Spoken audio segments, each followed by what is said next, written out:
सदाशिवसमारम्भां शङ्कराचार्यमध्यमाम् अस्मदाचार्यपर्यन्तां वन्दे गुरुपरम्परां श्रुतिस्मृतिपुराणानाम् आलयं करुणालयं नमामि भगवत्पाद शङ्करं लोकशङ्करं शङ्करं शङ्कराचार्यं केशवं बादरायणं सूत्रभाष्यकृतौ वन्दे भगवन्तः पुनः पुनः समस्तजनकल्याणे निरतं करुणामयं नमामि चिन्मयं देवं सद्गुरुं ब्रह्मविद्वरम्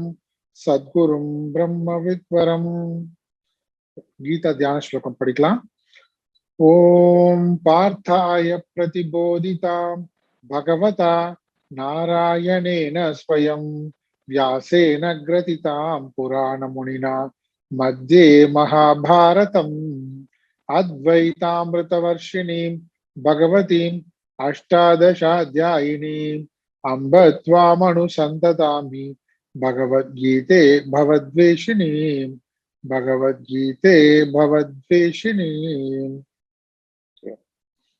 நம்ம அஞ்சாவது ஸ்லோகத்துல இருந்து படிக்கலாம். 5, 6, 7, 8 சேர்ந்து படிப்போம். யஜ்ஞதான தபः கர்ம न त्याज्यं कार्यमेव तत् यज्ञो दानं तपश्चैव पावनानि मनीषिणाम् एतान्यपि तु कर्माणि संगं त्यक्त्वा फलानि च कर्तव्यानीति मे पार्थ निश्चितं मतमुत्तमम् नियतस्य तु संन्यासः कर्मणो नोपपद्यते मोहात् तस्य परित्यागः तामसः परिकीर्तितः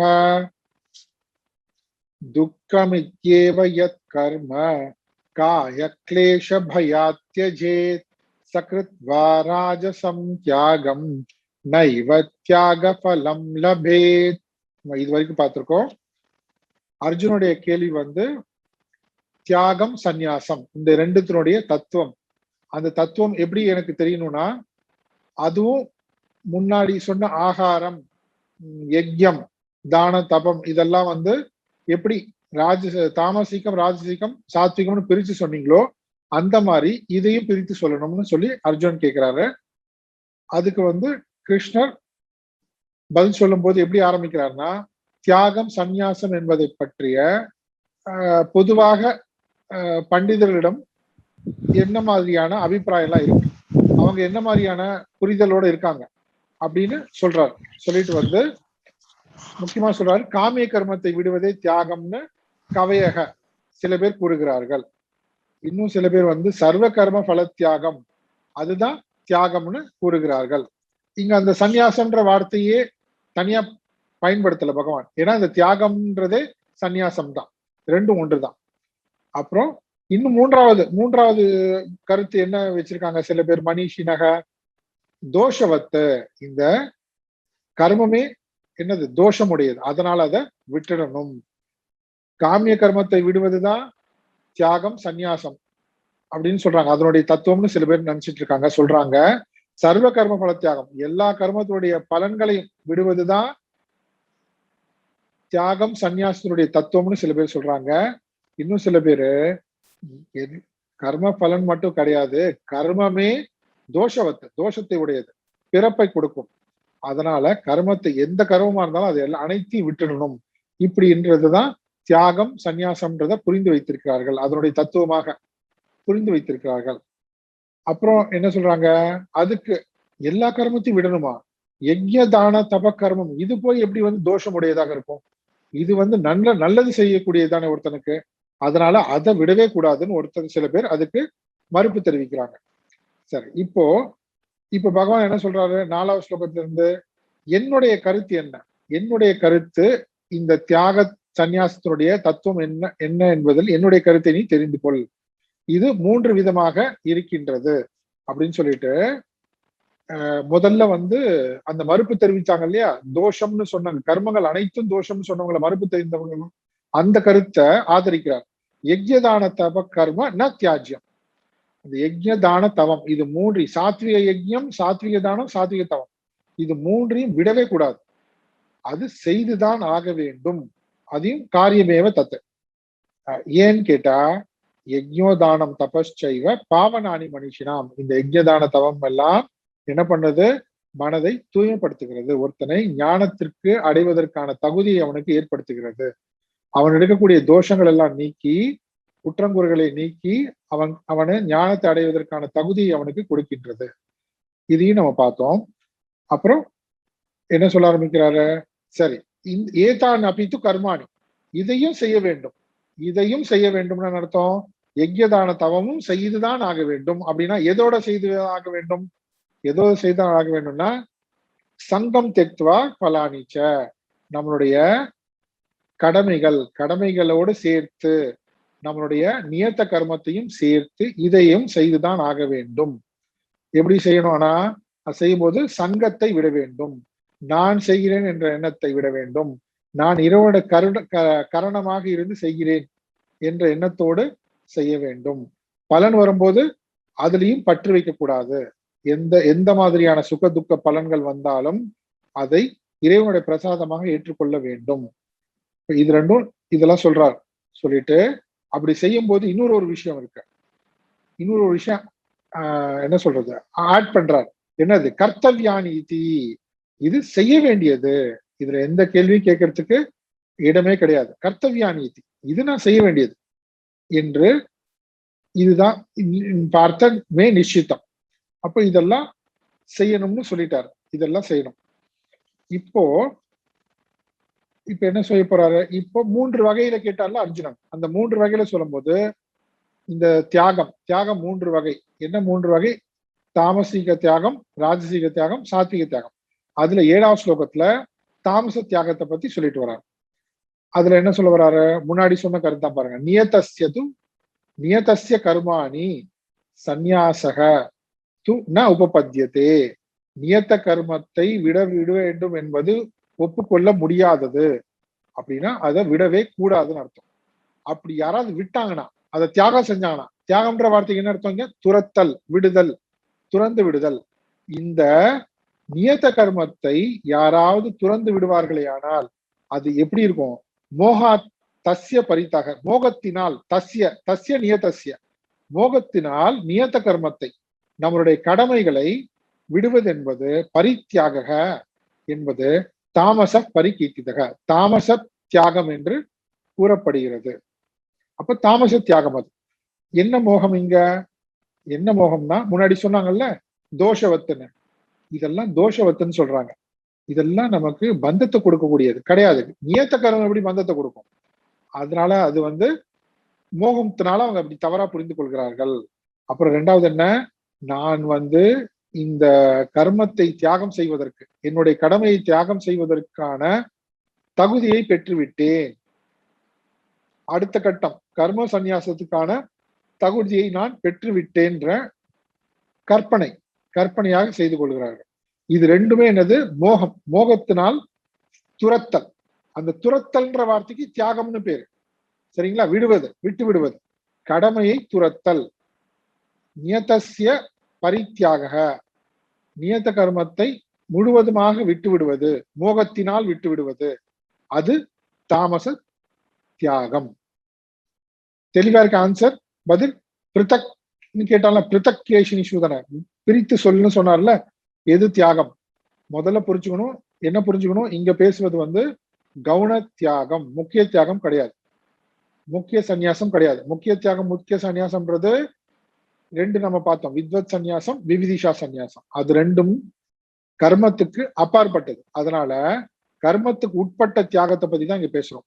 அப்போ கர்மத்துக்கு உட்பட்ட அதிகாரிகளுக்கு அவர்கள் மோகத்தினால், அதாவது மோகத்தினால் அர்த்தம் தங்களுடைய கடமைகள்ல குற்றம் குறை இருப்பதாக கருதி, இதெல்லாம் நம்ம அந்த மாதிரி கருதி விட்டு, 2வது வகையில எப்படி நான் இந்த கர்மத்தை, என்னுடைய கடமைகளை விடுவதற்கு தகுதி பெற்று விட்டேன், அடுத்த நிலைக்கு போவதற்கு நான் தகுதியுடையவனாக இருக்கிறேன், ஆன்மீகத்துல நான் உயர்ந்த நிலைக்கு வந்துட்டேன் அப்படின்னு கற்பனை பண்ணி கொள்வது பரித்தியாக, தாமச பரிகீர்த்திதா, தாமச தியாகம். அடுத்து என்ன சொல்றாரு? ராஜசிக தியாகத்தை பத்தி சொல்றாரு. அந்த ராஜசிக தியாகம்னா என்னது? துக்கம் இத்தியேவ எத் கர்ம, இந்த கடமைகள் துக்கமாக இருக்கின்றது. எதுக்குப்பா துக்கமா இருக்கு? காய கிளேஷ பயா, என்னுடைய உடல் மனம் புத்தி தான், வேற எதுக்கு? இதுக்கெல்லாம் ரொம்ப களைச்சு போயிட்டேன் செஞ்சு அப்படின்னு. எனக்கு வயசாயிடுச்சு, எங்களுக்கு இந்த பொறுப்புல ஒரே துக்கம் தான் வருது. இதெல்லாம் குவாலிபிகேஷன் கிடையாது கர்மத்தை விடுவதற்கு. கர்மத்தை விடுவதற்கு எது என்ன தகுதி?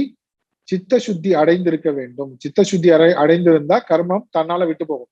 ஆனா சித்த சுத்தி அடைவதற்கு முன்னாடியே காய கிளேஷ பயம், என்னுடைய உடலுக்கு சோர்வாக இருக்கு. அந்த காய கிளேஷம் சொல்லுவோன்னே உடல் மட்டும் எடுத்துக்கூடாது, உடல் மனம் புத்தி எல்லாமே எடுத்துக்கணும். உபாதிகள், அனைத்து உபாதிகளுக்கும் துன்பமாக இருக்கு, துக்கமாக இருக்கு. அப்படி தன்னுடைய கடமையில முழுவதுமாக உற்சாகமாக ஈடுபட முடியாத, இதனால விருப்பு வெறுப்புனால, அப்படி அந்த சூழ்நிலையில இது எல்லாவற்றையும் துக்கம் என்று சொல்லி யாராவது சக்ரித்வா, யாராவது இதை விட்டாங்கன்னு சொன்னா அதுக்கு என்னன்னு பேரு? ராஜச தியாகம். இப்படி தாமச தியாகம், ராஜச தியாகம். தியாகம் துறந்து விடுதல், தங்களுடைய கடமைகளை துறந்து விடுதல், தவறுதலாக அதற்கான தகுதியை பெறாமல் சித்த சுத்தி பெறுவதற்கு முன்பு தங்களுடைய கடமைகளை விடும் பொழுது எதற்காக இவங்க கடமைகளை துறந்தார்களோ அந்த பலன் இவர்களுக்கு கிடைக்காது. எதற்காக துறந்தார்கள்? இவங்க ஆத்ம ஞானம் அடையணும். ஆத்ம ஞானம் அடைவதற்கு நாம தியானம் செய்து ஞான நிஷ்டை நமக்கு கைகூடும், ஆத்ம அனுபவம் ஏற்படும் நினைச்சுதானே விட்டாங்க. ஆனா இவங்களுக்கு என்ன கிடைக்காது? ச நைவ தியாகம் பலம், தியாக பலம் லபை நான் ஏவ. இப்படி முதல்ல சொன்ன மாதிரி மோகத்தினால தியாகம் கடமைகளை விட்டவர்களுக்கும், காய கிளேஷ பயம், தங்களுடைய உடல் மனம் புத்திக்கு ஏதாவது துக்கம் போது துக்கமாகவே இருக்குன்ற பயத்தினாலே விட்டா அவங்க அந்த தாங்கள் துறந்ததற்கான நோக்கத்தை அடையவே மாட்டார்கள். அவர்களுக்கு ஞான நிஷ்டை என்பது கைகூடாது. அவர்கள் தியானம் செய்வதாக அவர்கள் கருதி கொண்டாலும் அந்த தியானம் அது உண்மையான தியானமாக இருக்காது. அவருடைய மனசு சஞ்சலமாகவே இருக்கும். அவர்களுடைய கடமைகள், உலக கடமைகள் அவர்களை துரத்தி கொண்டே வரும். எங்க போனாலும் அவங்க தியானம் பண்றதுக்கு முன்னாடி என்ன பண்ணுவாங்க? மறுபடியும் என்ன பண்ணுவாங்க? பல்வேறு நபர்களோட சேர்ந்து வேற ஏதாவது பண்ண ஆரம்பிச்சிருவாங்க. வேற ஏதாவது ஒரு கடமை அவங்களுக்கு சேரும். ஏன்? இன்னும் விருப்பு வெறுப்பு இருக்கு அவங்களுக்கு.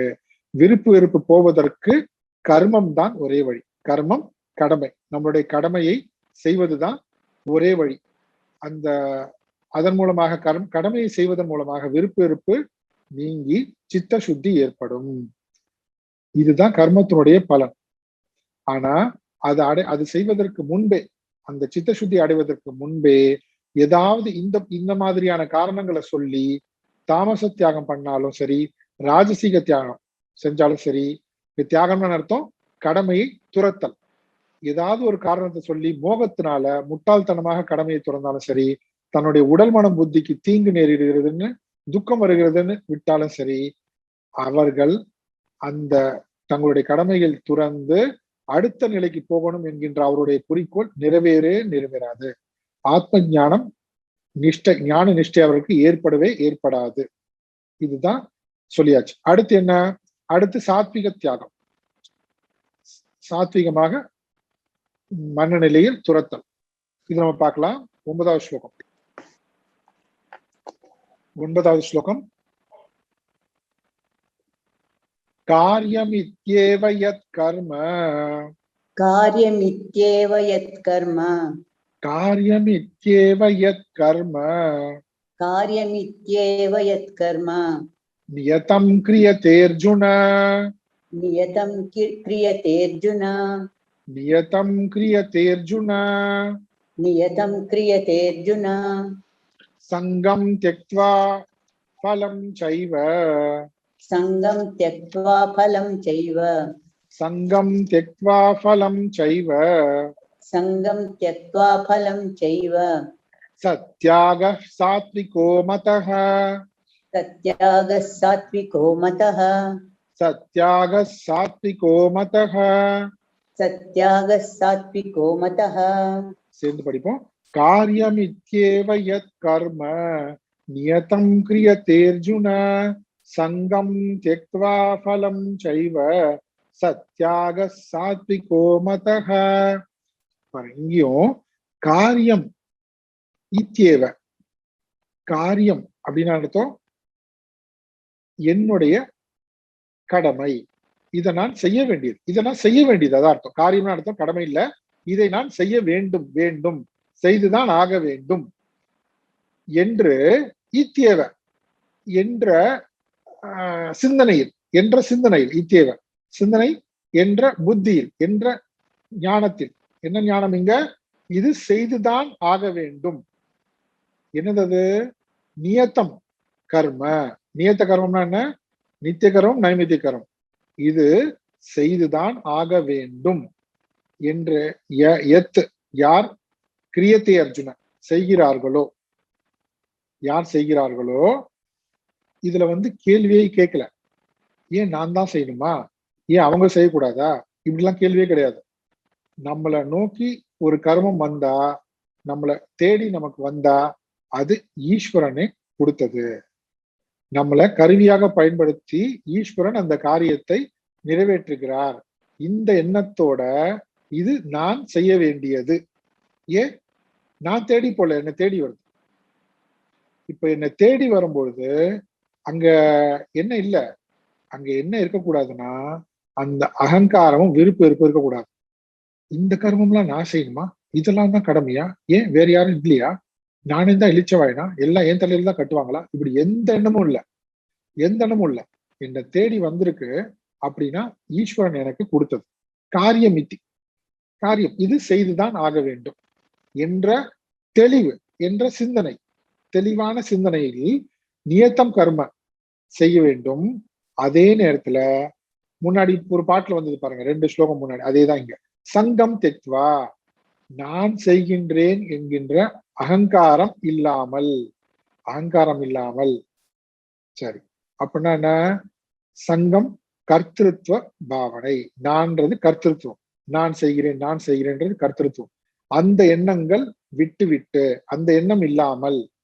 அதே போல பலன், பலன் வரும்போது அதை பிரசாத புத்தியாக, சுக துக்க லாப நஷ்டம் எல்லாம் சொல்றோம்ல, சுக துக்க லாப நஷ்டம், மானவமானம் எல்லாமே எது வந்தாலும் இங்க பலனை விட்டான்னு அர்த்தம் கிடையாது. பலனை விடுவதுன்னு அர்த்தம் பலம் தெக்வான, பலனை விட முடியாது. கடமைகள் செஞ்சா பலன் உண்டு. அந்த பலனை எதுவாக இருந்தாலும் அதில் விருப்பு வெறுப்பு இல்லாம பிரசாத புத்தி, ஈஸ்வரனிடமிருந்து எனக்கு கிடைத்த பிரசாதம் என்று அப்படியே அதை ஏற்றுக்கொள்கின்ற மனநிலை. இதுதான் பலம் தெக்துவா.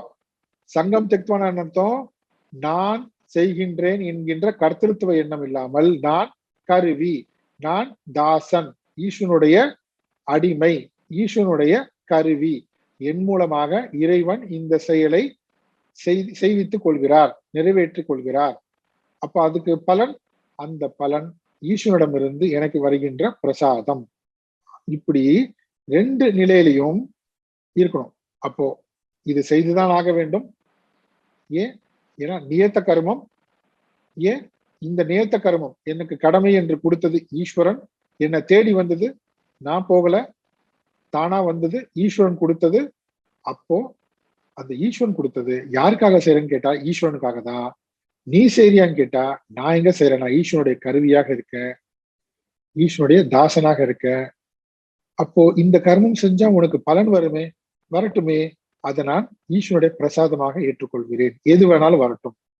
இது போல முழுவதுமாக சங்கம் தெக்துவா பலம் தெக்துவா ச ஏவ, இப்படி யார் தங்களுடைய கடமைகளை செய்கிறார்களோ சத் சாத்விக தியாக மதக, இது சாத்விக தியாகம் என்று கருதப்படுகிறது. இதுதான் சாத்விக தியாகம். இதுல ரொம்ப தெளிவா சொல்லிட்டார். அப்போ தியாகம், துரத்தல் என்பது என்னன்னு கேட்டா, துரத்தல் என்பது கர்மத்தை துறந்து விடுவது கிடையாது.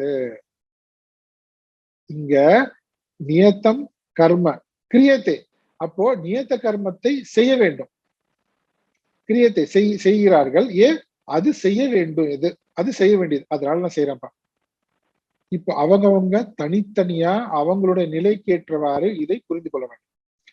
ஒரு மனைவியாக, தாயாக, கணவனாக, அண்ணனாக, தம்பியாக, இந்த சமுதாயத்துல ஒரு அங்கமாக ஒவ்வொன்னும் என்னெல்லாம் நம்மளை தேடி வருதோ அது இறைவன் கொடுத்தது. அத நான் எந்தவித கேள்வியும் கேட்காம அதை செய்ய வேண்டும். அப்படி செய்யும் பொழுது எப்படி இருக்கணும்? நான் இறைவனுடைய கருவி, இறைவனுடைய தாசன், இறைவனுடைய அடியவன். இந்த எண்ணத்தோட இந்த கடமைக்கு எப்பேற்பட்ட பலன் வந்தாலும் சரி, சுகம், துக்கம், மான, அவமானம், லாப, நஷ்டம் எதுவா இருந்தாலும் அதை அப்படியே ஈஸ்வரனுடைய பிரசாதமாக, ஈஸ்வரனிடமிருந்து எனக்கு கிடைத்த பிரசாதமாக ஏற்றுக்கொள்கிறேன். இதுதான் சத்யாக சாத்விகோ மதக. ஓகே, இப்போ இங்க 2 சொன்னாங்க, சங்கம் தெக்வா பலம் செய்வன்ட்டு. இங்க 2 சொன்னாலும் ஈக்குவலா ஒண்ணுதான் ஆக்சுவலா. எப்ப நம்ம கர்த்திருவம் இல்லாம செய்கிறோமோ பலன் வரும்போதும் அந்த பலன் மேல நமக்கு பற்றே இருக்காது. நான் செய்கிறேன்ற பற்று இல்லாம செய்யும்போது பலன் வரும்பொழுதும் இது எனக்குன்ற பற்றும் இருக்காது. 2 விதமா சொன்னாலும் ஒரே விஷயம்தான், 2 நிலைகள்ல சொல்கிறார்கள். ஒண்ணு செயல் புரியும் போது, இன்னொன்னு பலன் வரும்போது. 2 நிலையில இருந்து பார்த்தாலும் ஒண்ணுதான் ஆக்சுவலா. ஓகே, இங்க சாத்விக தியாகம் என்னன்னு சொல்லிட்டாரு. இப்போ அடுத்து என்ன சொல்ல போறாரு? அடுத்து என்ன சொல்ல போறாருன்னா, இதுக்கு முன்னாடி என்ன சொன்னாரோ, இதுக்கு முன்னாடி என்ன சொன்னாரு? தாமச தியாகம், ராஜசிக தியாகம். மோகத்தினால் தவறுதலாக தங்களுடைய கடமைகளை துறந்தவர்கள், அதுக்கப்புறம் என்னுடைய உடல் மனம் புத்திக்கு துக்கமாக இருக்கிறதேன்னு துறந்தவர்கள், இவர்கள் இருவருமே அவர்கள் செய்த தியாகத்தினுடைய பலனை அடைய மாட்டார்கள்னு சொன்னார். இப்போ அப்படின்னா எந்த தாமசிக தியாகம் செய்தவர்கள் எந்த பலனை அடையலையோ, ராஜசிக தியாகம் செய்தவர்கள் எந்த பலனை அடையலையோ, சாத்விக தியாகம் செய்தவர்கள் அந்த பலனை அடைகிறார்கள். இதுதான் அடுத்து சொல்ல போறார். நம்ம பார்க்கலாம் அடுத்த ஸ்லோகம். இந்த தாட்ல புரிஞ்சது இல்லையா கனெக்ஷன்? ஓகே, படிக்கலாம். நத்வேஷ்ட்ய குஷலம் கர்ம, நத்வேஷ்ட்ய குஷலம் கர்ம, நத்வேஷ்ட்ய குஷலம் கர்ம, நத்வேஷ்ட்ய குஷலம் கர்ம, குஷலேனானுஷஜ்யதே, குஷலேனானுஷஜ்யதே, குஷலேனானுஷஜ்யதே, குஷலேனானுஷஜ்யதே, தியாகி சத்வசமாவிஷ்டः, தியாகி சத்வசமாவிஷ்டः, தியாகி சத்வசமாவிஷ்டः, தியாகி சத்வசமாவிஷ்டः, மேதாவி சின்ன சம்சயः, மேதாவி சின்ன சம்சயः, மேதாவி சின்ன சம்சயः, மேதாவி சின்ன சம்சயः. சேர்ந்து படிப்போம். நத்வேஷ்ட்ய குஷலம் கர்ம, குஷலேனானுஷஜ்யதே, தியாகி சத்வசமாவிஷ்டः, மேதாவி சின்ன சம்சயः. ஓகே, என்ன சொல்றாரு? அகுஷலம்னா துவேஷ்டி, அகுஷலம் கர்ம. இது என்னது அகுஷலம் கர்ம? அகுஷலம் கர்மனா, அகுஷலம் கர்ம ந துவேஷ்டி, வெறுப்பதில்லை. அகுஷலம் கர்ம சொல்லும் போது பாப கர்மங்கள், பாப கர்மத்தை அவர் வெறுப்பதில்லை. யாரு? சரி, யாருன்னு நம்ம பார்க்க போறோம். இந்த ஸ்லோகம் முடியும் போது நமக்கு தெரியும். சரி, இப்ப என்ன பார்க்கிறோம்? நம்ம இதை அப்படியே நோட் பண்ணிக்கலாம். அது என்னன்னு நம்ம முடியும் போது தெரியும் நமக்கு. பாப கர்மத்தை அவர் வெறுப்பதில்லை. சரி, அதே மாதிரி குஷலே கர்ம ந அனுஷஜ்யத்தை. அப்ப என்ன அர்த்தம்? அகுஷல கர்மம்ன்றது பாப்பம்னா, குஷல கர்மம்ன்றது என்னது? புண்ணியம் அர்த்தம். புண்ணிய கர்மத்தை அவர் விரும்புவதும் இல்லை, புண்ணிய கர்மத்தில் அவர் பற்று கொள்வதும் இல்லை. யாருப்பா அப்படி இருக்கா? யார் இப்படி இருக்கானா? ச தியாகி. அந்த தியாகி எந்த தியாகி? சாத்விக தியாகி. போன ஸ்லோகத்துல பார்த்தோம்ல, சாத்விக தியாகி. சாத்விக தியாகினா யாரு? சாத்விக தியாகினா தன்னுடைய நித்திய கர்மம், நைமித்திய கர்மம், நியத கர்மத்தை செய்தவன், அதை செய்யும் பொழுது ஏன் செய்யறேன்னா இது நான் செய்ய வேண்டியது, அதனால நான் செய்யறேன். இது ஈஸ்வரன் எனக்கு கொடுத்தது, அதனால நான் செய்யறேன். இதுல நான் கருவியாக இருந்து செய்கிறேன். என்ன பலன் வந்தாலும் அதை அப்படியே ஏற்றுக்கொள்கிறேன். இது நான் செய்துதான் ஆக வேண்டும். எந்த கேள்வியும் கேட்கல. அந்த அந்த கேள்வியை எழல. நான் செய்யணுமா செய்யக்கூடாதா, இப்படி எந்த கேள்வியும் நான் கேட்கல. இப்படி எல்லாம் இருந்தா அது சாத்விக தியாகம்னு பேரு. அப்படிப்பட்ட சாத்விக தியாகி என்ன ஆகிறாங்க? அந்த ராஜசீக தியாகி தாமசீக தியாகி கிடைக்காத பலன் இவனுக்கு கிடைக்குதுன்னு பார்த்தோம்ல, அந்த பலன் எப்படி கிடைக்குது அவனுக்கு? இந்த மாதிரியான எண்ணத்தோட அவனுடைய கடமைகளை செய்து கொண்டு வந்ததுனால அவனுக்கு என்ன ஆகுது? சத்வ சமாவிஷ்டக. சத்துவ சமாவிஷ்டக என்ன சொல்றாங்க பாருங்க. Some plus ஆவிஷ்டக. சம்னாலே முழுமை, சம்னா நன்றாக, ஆனா சமந்தாத் முழுமையாக, நன்றாக மிக முழுமையாக சத்துவம் அவனை சூழ்ந்து கொள்கிறது. என்ன சொல்றது? அவனுக்கு சத்தம் வரல, சத்துவத்திலேயே மூழ்கிட்டான்ற. சத்துவத்திலேயே மூழ்கிட்டான். இப்படி இப்படி செயல்புரிபவன். செயலை விட்டவன் கிடையாது, தாமசீக தியாகம் செய்தவன் கிடையாது, தாமசீகமாக செயலை விட்டவன் கிடையாது, ராஜசீகமான செயலை விட்டவன் கிடையாது. யாரு? சாத்விக தியாகி. இவனும் தியாகி. சாத்விக தியாகிக்கு என்ன நடக்கிறது? இவன் இந்த மாதிரி எண்ணத்தோட கர்ம பலன் மேலையும் நான் என்கின்ற எண்ணத்தையும் விட்டுட்டு தன்னை கருவியாக, தாசனாக, பலன்ல பற்றே இல்லாமல் இது செய்த வேண்டும், இறைவன் கொடுத்ததுன்ற இந்த எண்ணத்தோடையே எந்த கேள்வி கேட்காம அதுலேயே செய்து கொண்டு வந்ததுனால அவன்கிட்ட என்ன நடந்திருக்கு? இப்போ சத்துவம் அவனை சூழ்ந்து கொண்டது. சத்துவத்தில் அவன் மூழ்கி விட்டான். நன்றாக சத்துவ குணம் மட்டுமே இருக்கு.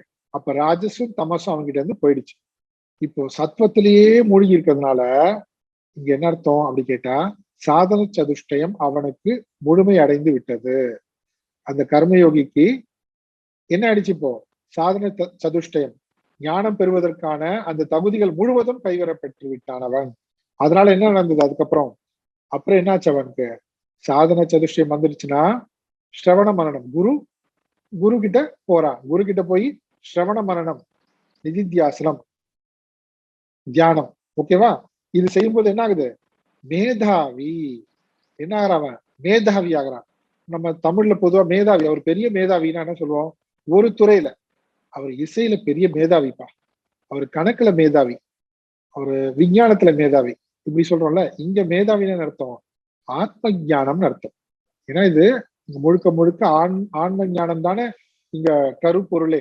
அதனால இந்த பகவத்கீதைக்கு இங்க மேதாவினா பிரம்ம ஞானம், ஆத்ம ஞானம், ஆத்ம ஞானத்தை அடைந்த ஞானி. மேதாவினா இங்க அர்த்தம் ஞானின்னு அர்த்தம். ஏன் அவர் ஞானி? ஞானத்தை பெற்றதனால் ஞானி, ஞானத்தை அடைந்ததனால் ஞானி. என்ன ஞானத்தை அடைந்தார்? பிரம்ம ஞானத்தை அடைந்ததனால் ஞானி. அந்த ஞானியை தான் மேதாவின்ற வார்த்தையில சொல்றாங்க. சரி, அவரு மேதாவி ஆனாரு. என்ன நடந்தது அப்புறம்? சின்ன சம்சய, அவருடைய அனைத்து சந்தேகங்களும் நீங்கியது. அவர் என்ன சந்தேகம் இருந்தது? என்ன சந்தேகம் இருந்தது? இந்த வேலைக்கு போலாமா, அந்த வேலைக்கு போலாமா, இந்த கிளாஸ் அட்டன் பண்ணலாமா, அந்த கிளாஸ் அட்டன் பண்ணலாமா, இல்ல பிசினஸ் பண்ணலாமா, ஜாப் போலாமா, கல்யாணம் பண்ணிக்கலாமா, வேணாமா, இப்படியா? என்ன சந்தேகம் வந்தது? சந்தேகம் நீங்கன்னா என்னது? ஆத்மாவை குறித்த சந்தேகம் முழுவதும் நீங்கி விட்டது.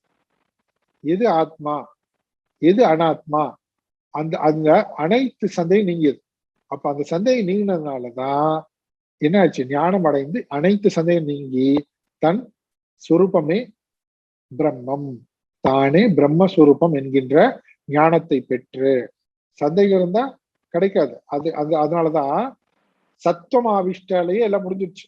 என்ன முடிஞ்சிருச்சு? சாதன சதுஷ்டயம், அப்புறம் குருவை சென்று அடைதல், அப்புறம் சிரவண மரணம், அப்புறம் மரணத்திலேயே சந்தேகம் போயிடுச்சு.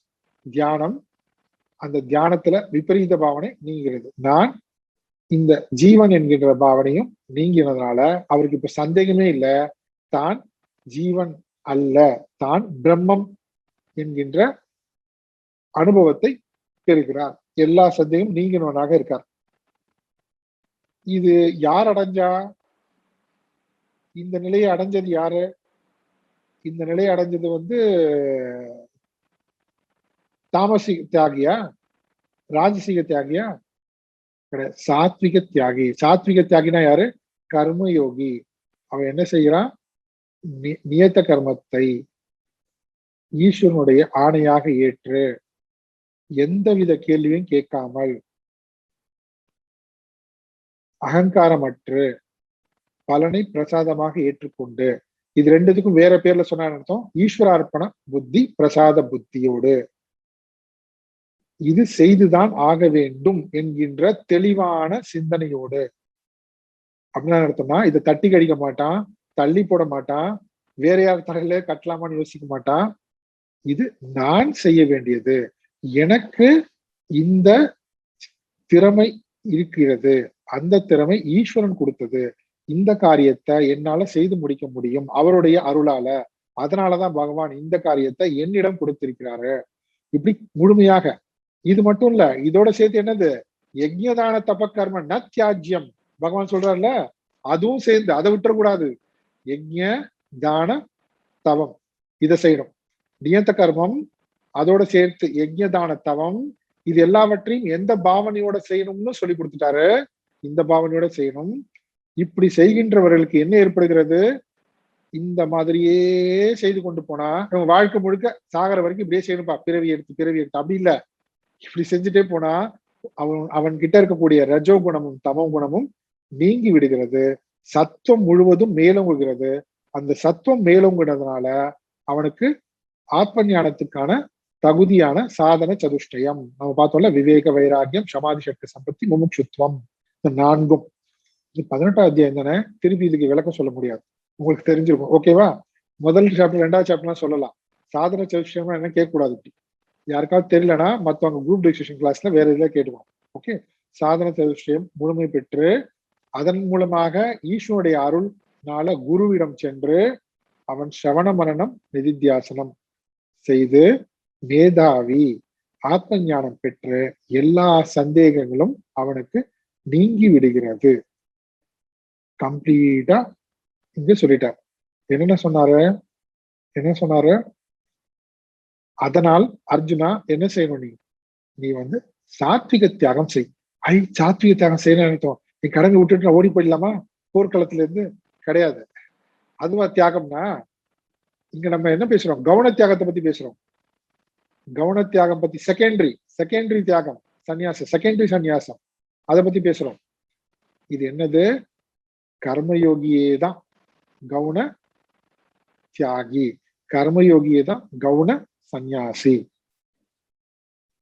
இப்போ பொதுவா இந்த உலக கடமைகள்ல ஈடுபட்டு கொண்டிருக்கிறவங்க என்ன சொல்லுவாங்கன்னா, நாங்கெல்லாம் ஒன்றும் அதெல்லாம் கேட்க வேண்டாம் சார், நாங்கெல்லாம் ஒன்றும் சத்சங்கெல்லாம் வேண்டாம், அதெல்லாம் ஒண்ணும் வேண்டாம், எங்களுடைய கடமையிலேயே நாங்க செய்யறோம் பாருங்க, எப்பேற்பட்ட தியாகம் செய்யறோம் நாங்களே சன்னியாசி, நாங்களே தியாகி தான், நாங்களே பெருசு. இப்படி சொல்லிட்டா அவங்க எதோட கம்பேர் பண்ணிக்கிறாங்க?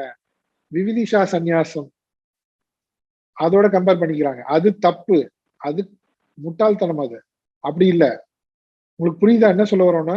சில பேர் வந்து மைண்ட்ல எப்படி இருக்கும், மனநிலை எப்படி இருக்கும், நம்மளுடைய கடமைகளை அப்படியே செஞ்சுட்டு போனாலே போதும், அதுவே நமக்கு எல்லாமே போதும். அப்படி இல்லை. அப்படி இருந்ததுனாக்க உண்மையாவே அவங்களுக்கு விருப்பு வெறுப்புகளும் வாசனைகளும் அதிகமாயிட்டே வரும். ஏன்? அவங்க கர்மயோகமாக இப்படி செஞ்சாதான் அதுக்கு பேர் கர்மயோகம். அதே கடமைகளை அவங்க நான் செய்கிறேன்ற அகங்காரத்தோடையும், என்னது என்னாலதான் முடியும் பார் அப்படின்ற ஒரு அகங்காரத்தோடையும், மற்றவரிடத்து இந்த கர்மம் உயர்ந்தது அந்த கர்மம் தாழ்ந்தது, நான் எவ்வளவு பெரிய உயர்ந்த கர்மத்தை செய்யறேன் பார், விருப்பு வெறுப்புகள் கர்மங்கள்ல இப்படி எல்லாம் செய்வதனால அது என்னவாகுது? அவங்க கடமைகளே செய்து கொண்டு வந்தாலும் அதனால அவர்களுக்கு ஒரு பிரயோஜனமும் கிடையாது. ஏன்? கர்மம் வந்து சித்தத்தை தூய்மைப்படுத்துவதுதான் அதோட வேலை.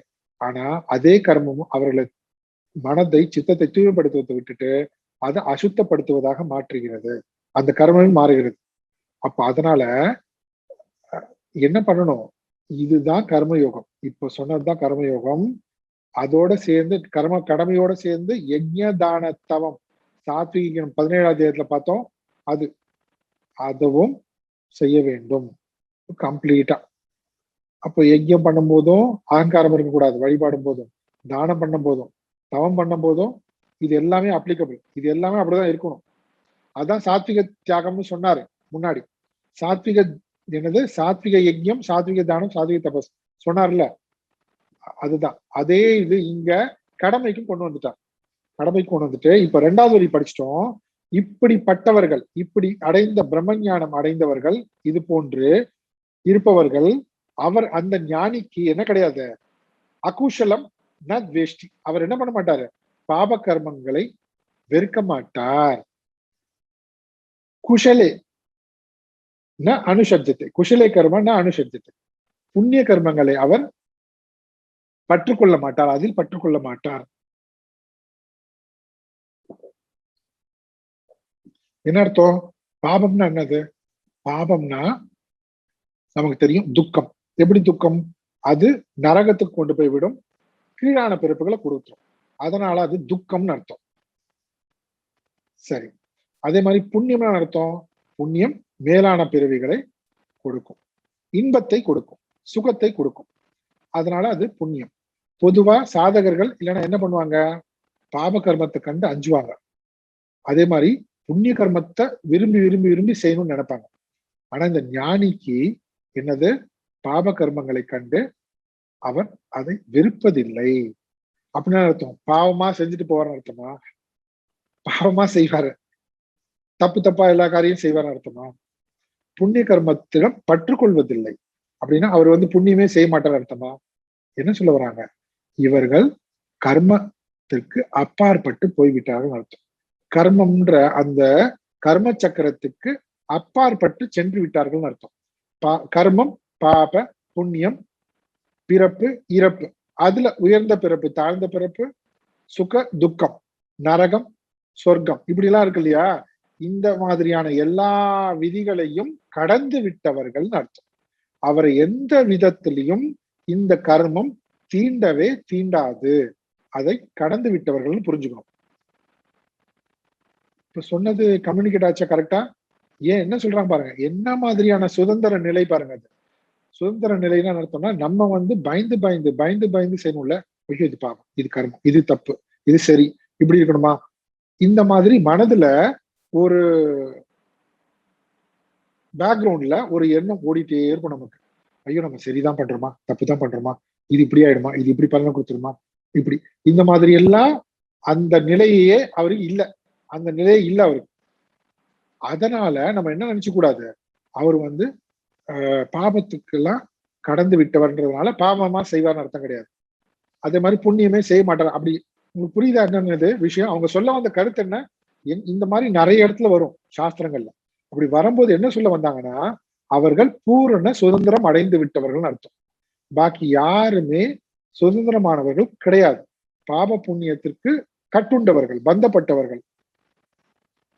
ஆனா இந்த ஞானி அடைந்த அந்த சுதந்திரம் இருக்குல்ல, எப்பேற்பட்ட சுதந்திரம் அவர்கள். சப்போஸ் அவர் ஏதோ ஒரு சூழ்நிலையில ஏதோ ஒரு கர்மத்தை செஞ்சிடறாரு, அதனால அவருக்கு ஏதாவது பாதிப்பா, அவருடைய மனதை அதை பாதித்து அவருக்கு வாசனைகளை உண்டு பண்ணி அவருக்கு அது மறுபடியும் அஞ்ஞானத்துல விழுந்துருவார் அவரு. அதான் சொல்றாங்க கிடையாது. இது புரியுதுங்களா? இது ரொம்ப ரொம்ப இம்பார்ட்டன்ட் பாயிண்ட் ஆக்சுவலா. சரி, இத தப்பாவும் புரிந்து கொள்ளக்கூடாது. கடைசி என்ன சொல்ல வந்தோம், அவர் சுதந்திரமானவர், முக்தி பெற்றவர், எந்த விதமும் எந்த கர்மமும் அவரை பந்தப்படுத்தாது. மற்றவர்களுக்கு பல்வேறு விதமான உணர்வுகளை தூண்டிடும், பாப கர்மம் புண்ணிய கர்மம்ன்றது. அந்த மாதிரியான சக்கரத்திலிருந்து அவர் அந்த மாதிரியான விதிகளே அவருக்கு அப்ளிகபிளே இல்லை, அதெல்லாம் கடந்து போயிட்டார். ஆனாலும் அவர் எந்த விதமான பாப காரியத்திலும் ஈடுபட வேண்டிய அவசியமே இல்லை, ஃபர்ஸ்ட் அவசியம் இல்லை. சரி, அதே மாதிரி புண்ணிய கர்மம்னு யோசிச்சு ஆகா நம்ம புண்ணிய கர்மம் செய்யணும்னு யோசிச்சு செய்ய வேண்டியது இல்லை. இதெல்லாம் எப்படி இருக்கும், சகஜமாக அவர் நல்ல விஷயங்களே செய்து கொண்டிருப்பார். இப்போ ஏதாவது ஒரு விதத்துல, ஏதோ ஒரு நேரத்துல, ஏதோ ஒரு சந்தர்ப்பத்துல சில காரியங்கள்ல அவர் ஈடுபட்டாலும், நம்ம பாவ காரியம்னு சொல்றதுல அந்த மாதிரி ஈடுபட்டாலும் கூட, அப்படின்னா ஈடுபடுவார் சொல்லக்கூடாது, அப்படி அமைந்தாலும் கூடன்னு அர்த்தம். அப்படின்னா இந்த கர்மங்கள்லாம் அவரை தீண்டுவதற்கான சக்தியை இழந்து விட்டதுன்றத புரிஞ்சுக்கணுமே தவிர அவர் உட்கார்ந்து இந்த மாதிரி காரியங்கள்ல ஈடுபடுவார்னு சொல்லக்கூடாது. சரி, இப்ப ஈடுபடுவாரா மாட்டாரா? மாத்தி மாத்தி தான் சொல்லணும். என்னன்னா, ஈடுபட்டாலும் அப்ளிகபிள் ஆகாது, நாட் அப்ளிகபிள். ஆனா ஈடுபட மாட்டார், அதையும் புரிஞ்சுக்கணும். ஆனாலும் அந்த சந்தர்ப்ப சூழ்நிலை அந்த மாதிரி அமைஞ்சாலும் அவருக்கு எந்த விதமான பாதிப்பும் வராது. அதுதான் அந்த ஞானத்தினுடைய சக்தி. ஞானத்தினுடைய சக்தி ஏன் பிரம்ம ஞானத்தினுடைய சக்தி முழுவதுமாக கர்மத்திலிருந்து அவரை விடுபட்டு விட்டது. பாக்கி அத்தனை பேர் என்ன பயந்து பயந்து பயந்து பயந்து ஓடிட்டே இருக்கணும் மனதளவுல. இது அவருக்கு இல்லை. இப்போ இந்த பலனையும் சொல்லிட்டார். என்ன பலன்? சாத்விக தியாகம் செய்தவன் எப்படி ஞானத்தை அடைகிறான், அதே மாதிரி சமயத்துல தாமசிக தியாகம் செய்தவன், ராஜசிக தியாகம் செய்தவன் எப்படி அந்த பலனை அடைய மாட்டான். நைவ தியாகம் லபேத், தியாக பலம் லபேத். அவன் தவறுதலாக தியாகம் செய்தான், தன்னுடைய கடமைகளை விட்டான், தவறான எண்ணத்தோட விட்டான். அதனால அவன் இந்த உலக கடமைகளை விட்டுட்டு தான் கர்ம சந்நியாசம் மேற்கொண்டதாக நினைத்து கொண்டு ஞானத்தை தேடி போனாலும் அவன் என்ன பண்றது? அவன் தியானம் செய்வதற்கு முற்பட்டாலும் அந்த தியானம் அவனுக்கு கை கூடாது, அது தியானமாகவும் இருக்காது. அவனை தேடி தேடி தேடி பல்வேறு விதமான கடமைகள் கொண்டே இருக்கும். அவன் அந்த கடமைகளை செய்து கொண்டே இருப்பான். அதுக்கு ஒழுங்கா என்ன பண்ணிருக்கலாம்? ஒழுங்கா இந்த இடத்திலேயே இருந்து தன்னுடைய கடமைகளை கிருஷ்ணர் பகவான் சொன்ன போல, சாஸ்திரம் சொன்னது போல செஞ்சிருக்கலாம். சரி, அது அப்போ அவங்களுக்கு தாமச தியாகம் ராஜசீக தியாகம் செய்தவர்களுக்கு அதனுடைய பலனான தியாகத்தினுடைய பலன் ஞான நிஷ்டை கிடைக்காது. சாத்விக தியாகம் செய்தவனுக்கு எப்படி கிடைக்கும்ன்றத ஸ்டெப்ஸ சொல்லிட்டார். அவனுக்கு ஃபர்ஸ்ட் என்ன? சத்வமாவிஷ்ட, சத்வகுணம் முழுவதுமாக மேலோங்கி விடும். இதெல்லாம் எப்படி ஒரே நாள் நடக்குமா? ஒரே நாள்ல, 4 நாள்லயா, 6 மாசமா, 2 வருஷமா, 3 வருஷமா, 10 வருஷமா? இது எப்படின்னா, இத செய்தா போதும். இது இப்ப சொல்லியிருக்காருல்ல, இப்ப சொன்னார்ல சாத்விக தியாகம்னா என்னன்னு, இத செஞ்சா போதும். அதுக்கப்புறம் என்னது? நம்ம தான் பலனையே எதிர்பார்க்கலையே. பலனையே எதிர்பார்க்காத போது இது எப்ப கிடைக்கும்ன்ற எண்ணமும் நமக்கு இருக்காது. அது தன்னால நிகழும். அப்போ இங்க என்ன நம்ம புரிஞ்சுக்கணும்னா, நான் கடமையை விட வேண்டும் என்று என்னுடைய விருப்பு வெறுப்புனாலேயோ தவறான புரிதல்னாலேயோ முடிவு செய்யக்கூடாது. அவ்வளவுதான். நானா முடிவு பண்ணக்கூடாது ஆசைப்பட்டு. அப்ப என்ன ஆகும்? இது போல சாத்விக தியாகம் அப்படின்னா கடமையை மிகச் சரியான அணுகுமுறையோடு மன பாவனையோடு செய்து கொண்டு வந்தால் கர்மம் அவனை விட்டு விலகிவிடும். அவன் கர்மத்தை விட வேண்டாம், கர்மம் அவனை விட்டு விலகிவிடும். இப்போ என்ன ப்ரூஃப்? எப்படி இதை நாங்க புரிஞ்சுக்கிறது? ஏதாவது எக்ஸாம்பிள் யாருன்னா நாம எல்லாரும் தான் இப்ப இருக்கோம் பாருங்க. எத்தனை பேருக்கு வெவ்வேறு விதமான கடமைகள் இன்னும் விடல பாருங்க. அவங்கள இந்த மாதிரி சத்சங் வரத்துக்கு கூட வாய்ப்பே இல்லை. இதெல்லாம் கேட்கறதுக்கு வாய்ப்பே கிடையாது. அப்போ நமக்கு வாய்ப்பு கிடைச்சிருக்கிறதே நமக்கு தெரியுது, கர்மங்கள் நம்ம கிட்ட இருந்து விட்டு போயிடுச்சு.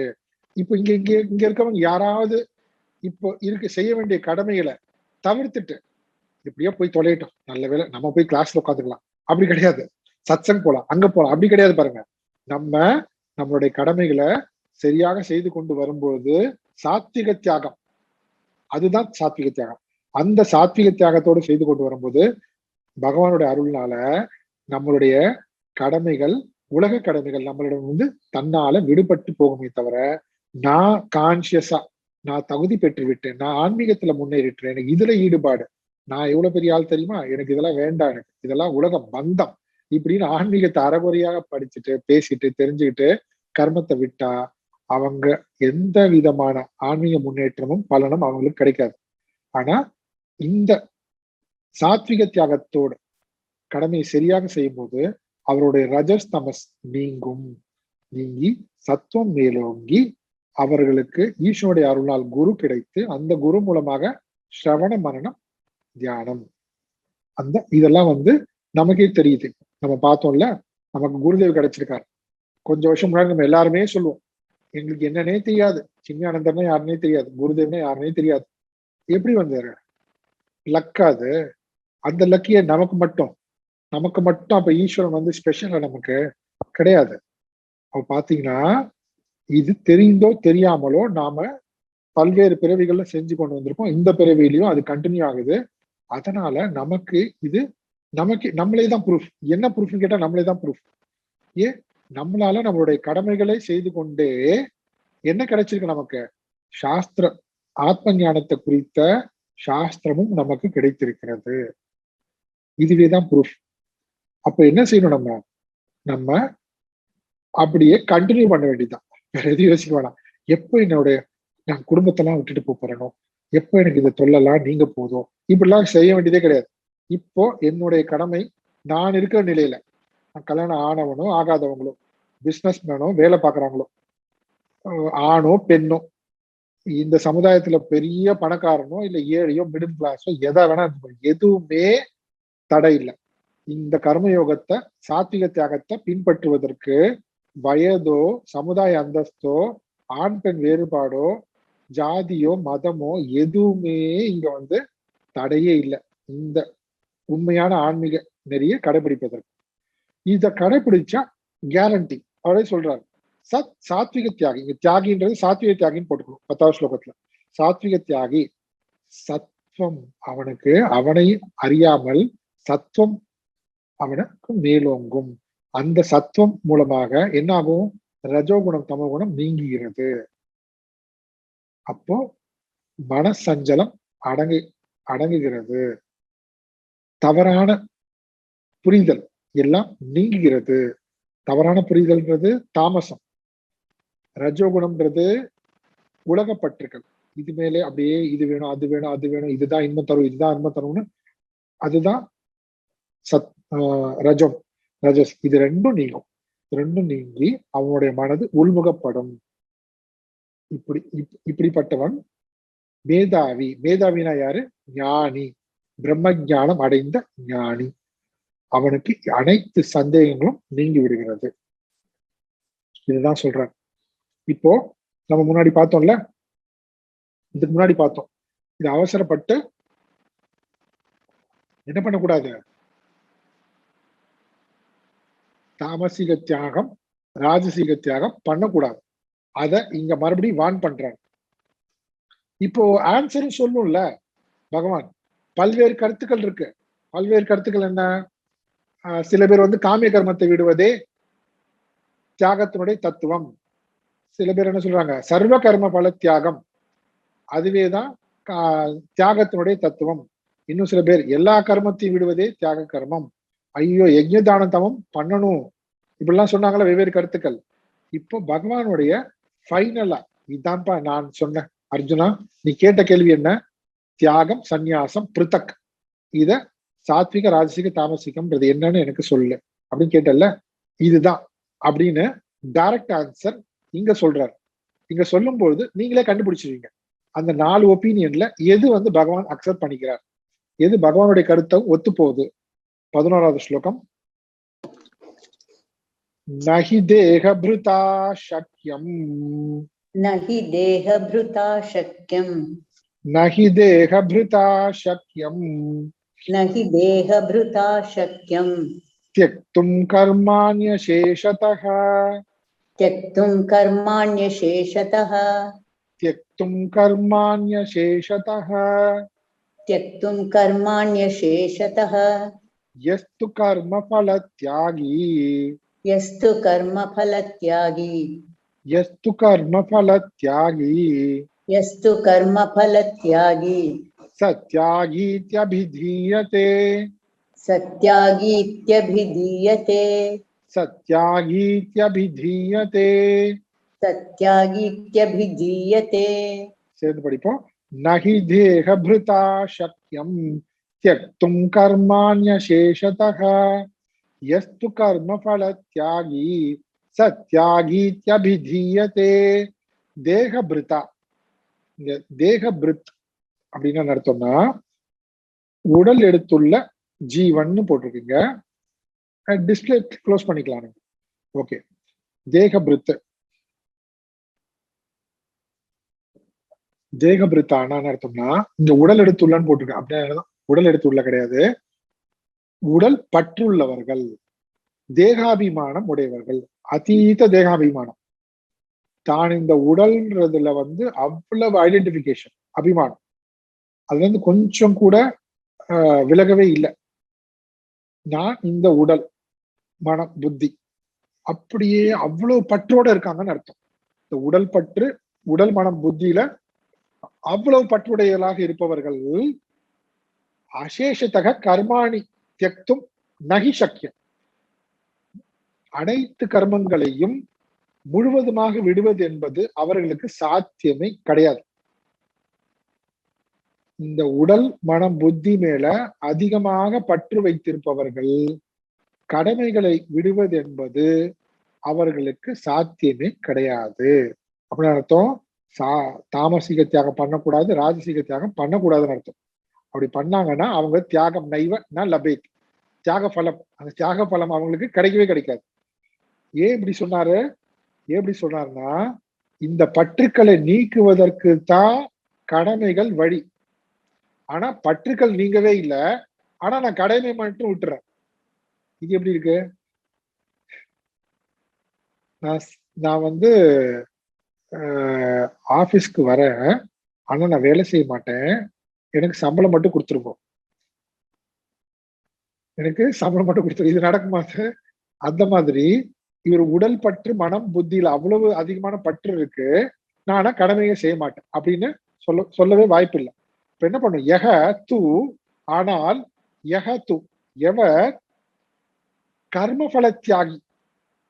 அப்ப யார் கர்ம பலத்தை தியாகம் செய்கிறார்களோ ச தியாகி இது அபிதீயத்தே, அவர்களே தியாகி என்று கருதப்படுகிறார்கள். என்ன புரிஞ்சுது? தேக பிரித்து, தேக அபிமானம் இருப்பவர்கள் கர்மத்தை விட வாய்ப்பே கிடையாது. அப்படி விட்டார்கள் என்றால் அவர்கள் சாத்விக தியாகி என்று கருதப்பட முடியாது. இதை புரிஞ்சுக்கணும். ஓகே, இது புரிஞ்சிருச்சு. ரெண்டாவது, ஆனா யக து கர்ம பல தியாகி. ஆனா யார் கர்ம பலத்தை தியாகம் செய்கிறார்களோ அப்படின்னு அர்த்தம், கர்மத்தை தியாகம் செய்யலன்னு அர்த்தம். அவங்களுடைய கடமைகளை சரியாக செய்துகிறார்கள். கடமைகளை சரியாக செய்வதுன்னு அர்த்தம். முதல்ல சொன்ன 5-6 பாயிண்ட், அது எல்லாவற்றையும் அதை மறந்துடக்கூடாது. சரி, அப்படிப்பட்டவர்கள் கடமையை செய்யும் பொழுது கூட அவங்க என்ன பண்ணல? கடமையை தியாகம் பண்ணல. அந்த கடமையை செய்யும் பொழுது கூட ச தியாகி இது அபிதியத்தை, அவர்கள் தியாகி என்று கருதப்படுகிறார்கள். இப்போ எந்த அபிப்பிராயத்தோட ஒத்து போறாரு பகவான்? எந்த அபிப்பிராயம் பகவான் அபிப்பிராயத்தோட ஒத்து போகுது? அப்படி பகவான் ஒத்து போற சொல்லக்கூடாது. யார் சொன்னது பகவானோட அபிப்பிராயத்தோட ஒத்து போகுது? 2வது ஸ்லோகம் 3வது ஸ்லோகத்தை பாருங்க. 2வது ஸ்லோகத்துல ஒண்ணா சொல்லிட்டு வர்றாரு. இதுன்னு எது அது? முதல்ல என்னது? முதல்ல சொன்னது என்ன? காமியானாம் கர்மனாம் ஞாசம், காமிய கர்மத்தை விட மட்டும் தியாகம் கிடையாது. 2வது என்ன? சர்வ கர்ம பல தியாகம். 3வது என்ன? தியாஜம் ஜோஷ கர்ம, மொத்தத்தையும் விடுன்னு சொன்னாரு. இப்ப இது 3ல எது ஒத்து போகுது? கர்ம பல தியாகி. 2வது ஸ்லோகத்துல இருக்கு பாருங்க, சர்வ கர்ம பல தியாகம், அவனே தியாகி. அப்படின்னா அர்த்தம், அவன் கர்மத்தை விடவில்லை, கடமையை விடவில்லை. இந்த கடமைன்றது என்ன? கடமைன்றது நித்திய கர்மம் நைமித்திய கர்மம் பிளஸ் அதோட சேர்த்து யஜ்ய தான தபம், அதோட சேர்த்து இது நான் செய்துதான் ஆக வேண்டும், அதோட சேர்த்து 4வது பாயிண்ட் இது ஈஸ்வரன் கொடுத்தது, அதோட சேர்த்து 5வது என்னது? இதனுடைய பலன் எதுவாக இருந்தாலும் நான் அதை அப்படியே ஏற்றுக்கொள்கிறேன், நான் எந்த கேள்வியும் கேட்க மாட்டேன், இது நான் செய்துதான் ஆக வேண்டும், நான் ஈஸ்வரனுடைய கருவியாக இதை செய்கிறேன். இவ்வளவும்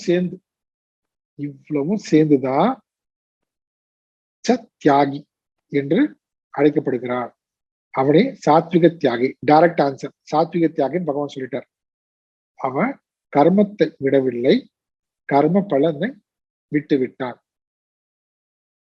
ஈஸ்வனுடைய கருவியாக, ஈஸ்வனுடைய அடிமையாக, பக்தனாக, தாசனாக கடமைகளை செய்து கொண்டே போகிறான். இது ரொம்ப தெளிவா ஆன்சர் சொல்லியாச்சு. அர்ஜுனுடைய கேள்வி என்ன இருக்கு? அந்த கேள்விக்கு டைரக்ட் ஆன்சர் எங்க இருக்கு? 11வது ஸ்லோகத்துல பகவானுடைய ஆன்சர் இருக்கு. சந்நியாசஸ்ய மகாபாகோ தத்துவம் இச்சாமி வேதித்தும் தியாகஸ்ய ஹி ரிஷிகேஷ பிருத்தக்கேஷி நிஷூதன. அதுக்கு என்ன பதில்? எஸ்து கர்ம பல தியாகி ச தியாகி இது அபிதீயத்தை. யார் கர்ம பலத்தை தியாகம் செய்யறான் அவனை தான்ப்பா தியாகி. ஆனா இப்படி சொல்லிட்டா புரியாது. இதுக்கு நடுவில் பார்த்தது எல்லாத்தையும் சொல்லிட்டு அப்புறமா இது கன்க்ளூட் பண்ணும். சார் இப்ப என்ன இதுல பியூட்டினா, இதுல அவர் கர்மம் செய்வரான தியாகின்னு சொல்றாரு.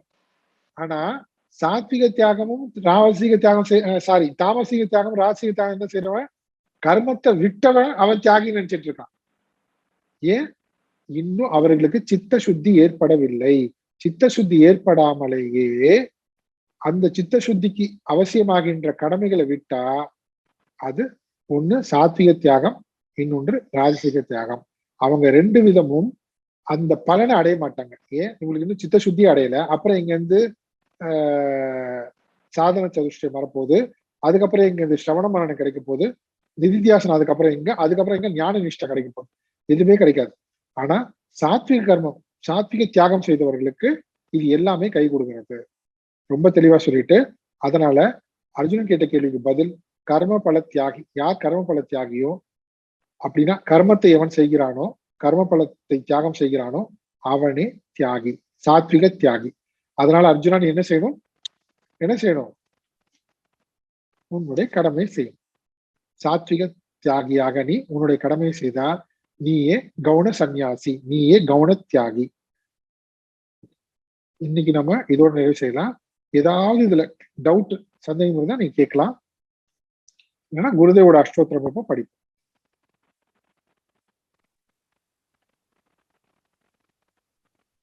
சுவாமிஜி நான் படிக்கவா? படிங்க. ஓம் பூர்ணமத பூர்ணமிதம் பூர்ணாத் பூர்ணமுதச்யதே பூர்ணஸ்ய பூர்ணமாதாய பூர்ணமேவாவசிஷ்யதே. ஓம் சாந்தி சாந்தி சாந்தி. ஹரி ஓம் ஸ்ரீ குருப்யோ நமக. ஹரி ஓம்.